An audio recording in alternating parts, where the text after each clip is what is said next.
নমস্কাৰ সকলোকে ভিডিঅ'টো আছিলে দুদিনমান আগৰ ঘৰতে ভীমকল কেইটামান আছিলে ভাবিলোঁ কি শ্বেকেকে বনাই দিওঁ নেকি নহ'লেতো আৰু ভীমকল খোৱা মানুহেই নাই সেইটো কাৰণে ভীমকলখিনি কাটি পেলাই মিক্সিৰ ডাঙৰ বাটি এটাতে দিলোঁ দি আৰু ফ্ৰিজৰ অলপ ঠাণ্ডা পানী অলপ তাতে দি পেলাই মিক্সিতে মাৰি দিলোঁ আৰু নহ'লে আৰু মানে নৰ্মেল পানী দিলে খাই ইমান টেষ্ট নালাগে আৰু গাখীৰ দিলেও মই ইমান ভাল নাপাওঁ সেইকাৰণে আইচৰ পানী অলপকে দি পেলাই মিক্সিত মাৰি দিলোঁ কোনো চেনি তেনি দিয়া নাই আৰু মাৰি দি তেনেকেই শ্বেকটো হৈ গ'ল আৰু হৈ গৈ এনেকৈ ডাঙৰ চাকনি এখনত চাকি ল'লোঁ চাকি পেলাই গ্লাছ এটাতে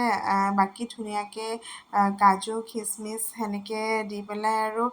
খালোঁ আৰু গৰমৰ বতৰত যিহেতু খাই ভালেই লাগে আৰু ক'ল্ড ড্ৰিংকছবিলাক খোৱাতকৈ আৰু এনেকৈ খুৱাই ভাল আৰু কেনেকুৱা লাগিছে ভাল লাগিছে তোমালোকৰ ভাল লাগিছে নাই লাগিছে ভাল লাগিছে তোমালোক দুজনী ভাল লাগিছে লাগিছে ভাল হৈছে খাবলৈ গৰমত টেষ্টি ন